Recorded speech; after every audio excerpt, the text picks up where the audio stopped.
है anime fans WhatsApp. तो आज हम ऐसे 5 एनिमे के बारे में बात करने वाले हैं जो तुम्हें मरने से पहले देखना ही चाहिए। अगर तुम मेरे जैसे कट्टर एनिमे फैन हो then you should check out this anime. So without wasting any time let's start it. あらあら、さようなら。तो पहला जो एनिमे है वो है Summer Time Rendering. Must watch this anime before you die. मैं वर्ड में समझा नहीं सकता इसका स्टोरी कितना कमाल का है। अगर तुम कोई अच्छा एनीमे देख ढूंढ रहे हो देखने के लिए देन बिना कोई हेजिटेशन के तुम ये एनीमे जाके देखो।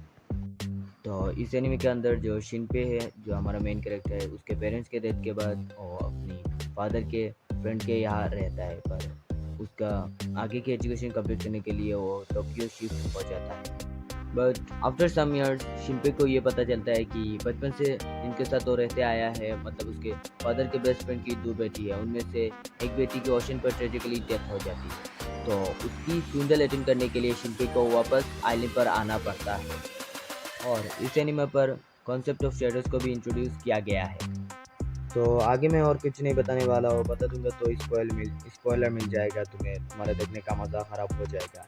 ये एक सुपर नेचुरल सस्पिशियस मिस्ट्री और टाइम ट्रैवल एनिमे है। ये बहुत ही कमाल का एनिमे है, तो तुम विदाउट एनी हेजिटेशन ये एनिमे तुम देख लेना। Number 2 Hell's Paradise. ये एनिमे मैंने 2 महीने पहले देखा है और इसका कॉन्सेप्ट इतना यूनिक है कि तुम यकीन नहीं करोगे। दरअसल हमारा जो मेन कैरेक्टर है वो सोचता है कि उसे इस दुनिया पर जीना ही नहीं है, पर असली में उसे मरने से उसकी बहुत ही फटती है। तो एवरी टाइम जब भी कोई उसको मारने की कोशिश करता है तो अपनी बॉडी को इतना ज़्यादा स्ट्रॉन्ग बना लेता है कि उसको कोई मार ही नहीं सकता है। उसके ऊपर तुम ब्लेड चलाओ, ब्लेड टूट जाती है। और इसी वजह से वहाँ के लोग बाद में एक व्यक्ति को हायर करते हैं जो बहुत ही ज़्यादा हर्ष है। पर वहाँ पर एक लड़की आती है जो बोलती है मैं तुम्हें नहीं मारूंगी, और तुम्हारे अंदर ये जो पावर है उसका बहुत ही अच्छा यूज हो सकता है। मैं तुम्हें फुल पार्डन दे सकती हूँ, तुमने अभी तक जितने भी क्राइम करे हैं उन सबको हटा के तुम्हें माफ़ी मिल सकती है। बस तुम्हें एक काम करना पड़ेगा। यहाँ से थोड़ी दूर एक आइलैंड है, वहाँ पर तुम्हें जाना होगा। वहाँ से तुम्हें एलिक्सिर ऑफ लाइफ जो सपोजली इमोर्टैलिटी गेन करवाती है वो तुम्हें लाना पड़ेगा। वो बताती है कि उस आइलैंड पर बहुत ज़्यादा डेंजर है पर तू बच के आ जाएगा। पर भाई उस आइलैंड पर इतने खतरनाक शीट है कि तुम यकीन नहीं करोगे। जब तुम देखोगे तब बोलोगे what the fuck is this bro. तो तुम्हें इस एनीमे एक बार चेकआउट करना चाहिए। बस मैं इतना बताऊंगा, इसका जो मेन कैरेक्टर है वो बहुत ही ज़्यादा अच्छा है और पावरफुल भी है। तो तुम्हें ये एनीमे देखना ही चाहिए, तो जाके देखो ये। Number 3 Seraph of the End. ये एनीमे इतना अच्छा है फिर भी ये बहुत ही ज़्यादा अंडररेटेड है। तो इस एनीमे का प्लॉट थोड़ा सा यूनिक है। इसके अंदर वेम्पायर और इंसान के अराउंड दिखाया गया है।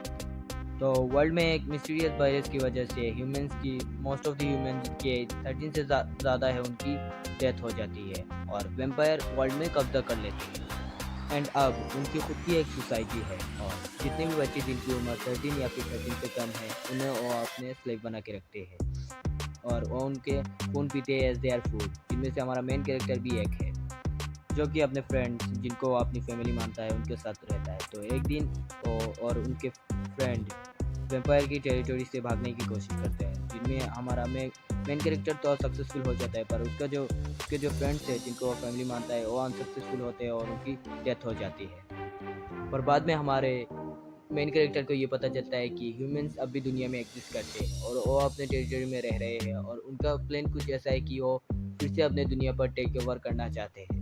और हमारा एमसी का मोटिव होता है कि वो सारे वेम्पायर को मारना चाहते हैं और वो अपने फ्रेंड का रिवेंज कैसा लेता है वो तो आप एनिमे में देखोगे। और भी कुछ बहुत ज़्यादा है जो देखने के बाद तुम्हें बहुत ज़्यादा मज़ा आने वाला है। So make sure you watch out this anime. Number 4 mob psycho 100। इस एनिमे के अंदर हमारा मेन कैरेक्टर का नाम मॉब है जिसके पास बहुत सारा साइकिक पावर है और one of the most strongest character है इन द एंटायर वर्ल्ड। पर यह बंदा बहुत ही ज़्यादा चूतिया है। इसे अपनी पावर को ठीक से यूज़ नहीं कर सकता है ये और ढंग से कंट्रोल भी नहीं कर सकता है कभी कभी ये। और वो अपनी इन सब पावर से अपनी क्रश को इम्प्रेस करने की कोशिश करता है पर उसके सारे के सारे अटेम्प्ट फेल हो जाते हैं, ठीक तुम्हारी तरह। और अपनी इन्हीं पावर को इम्प्रूव करने के लिए और अपनी क्रश को इम्प्रेस करने के लिए वो एक बंदे के पास जाता है जो उसको उसकी पावर को कंट्रोल करना सिखाता है। पर वो बंदा भी उसको उसकी पावर कंट्रोल करना सिखा नहीं रहा है, वो अपने पावर के लिए उसको यूज़ कर रहा है। तो भाई देखो, तुम्हें इस एनीमे पर हर कैरेक्टर तुम्हें चूतिया लगेगा, तुम सोचोगे भाई क्या चल रहा है इस एनीमे पर। तो देखो, इस एनीमे को उसी ऑथर ने लिखा है जिसने वन पंच मैन लिखा है, तो तुम समझ सकते हो उसका नैरेटिव किधर जा रहा है। तो इस एनीमे का खुद का 3 सीज़न है और एक मूवी है, और इसका तीनों सीज़न ही बहुत ही ज़्यादा लाजवाब है। और इसका रिसेंट सीज़न में हमें दिखाया गया है कि मॉब कैसे मैच्योर हो रहे हैं और अपने से एप्रिशिएट करने की कोशिश कर रहा है। So I think you should watch this anime, one of the best shit है। और इसका जो एनिमेशन है वो बहुत ही ज़्यादा वियर्ड और क्रीपी लग सकता है तुम्हें।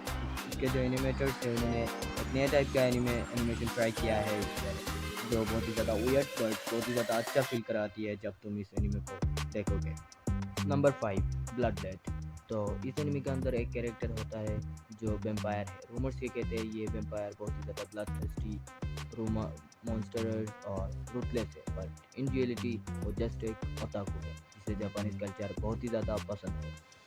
एनीमे और मांगा वो बंदा बहुत ही ज़्यादा देखता है। बेसिकली वो हमारे जैसा है, तुम्हारे जैसा, मेरे जैसा है, पर हम वेम्पायर नहीं है। बट रूमर्स के अकॉर्डिंग ये जो बंदा है ये डीमन वर्ल्ड के ईस्ट डिस्ट्रिक्ट को पूरी तरह से कंट्रोल करता है और रूल करता है। पर एक्चुअली में वो सारा काम अपने सबॉर्डिनेट पर छोड़ देता है और वो दिन पर बैठ के एनीमे देखता है या फिर मांगा पढ़ता है या फिर गेम खेलता है। हाँ, तुम्हारी और मेरी ही तरह ये भी। पर एक दिन एक ऐसा इंसिडेंट होता है जिससे इसकी लाइफ पूरी तरह से चेंज हो जाती है। इसकी इस डीमन वर्ल्ड में एक जापानीज लड़की आ जाती है, तो तुम लोग सोच सकते हो कि लड़की का चक्कर है तो बाबू भैया गड़बड़ तो होएगी। और इन सब के चक्कर में बहुत ज़्यादा बसर मचती है, कुछ ज़्यादा ही एंटरटेनमेंट मिलती है, बहुत ज़्यादा कॉमेडी है, और भाई सब मज़ा ही आ जाता है इस एनीमे को देखने के बाद। तो अगर एक ऐसा एनीमे देखना है जहाँ पर फैंटेसी प्लस जापानीज कल्चर चाहिए तो तुम ये एनीमे जाके देखो भाई, you should check out this anime. तो ये था आज का एनीमे लिस्ट। अगर तुमने इनमें से कोई भी एनीमे नहीं देखा है तो क्या कर रहे हो भाई, जाके देखो। और वीडियो अगर अच्छा लगा है तो make sure you like this video, and channel पर नए हो तो मेक श्योर यू सब्सक्राइब। और मैं मिलता हूँ तुम लोगों से अगले एनीमे रिव्यू पर या फिर रिकमेंडेशन पर। मैं जा रहा हूँ साकुरा को गाली देने, बाय।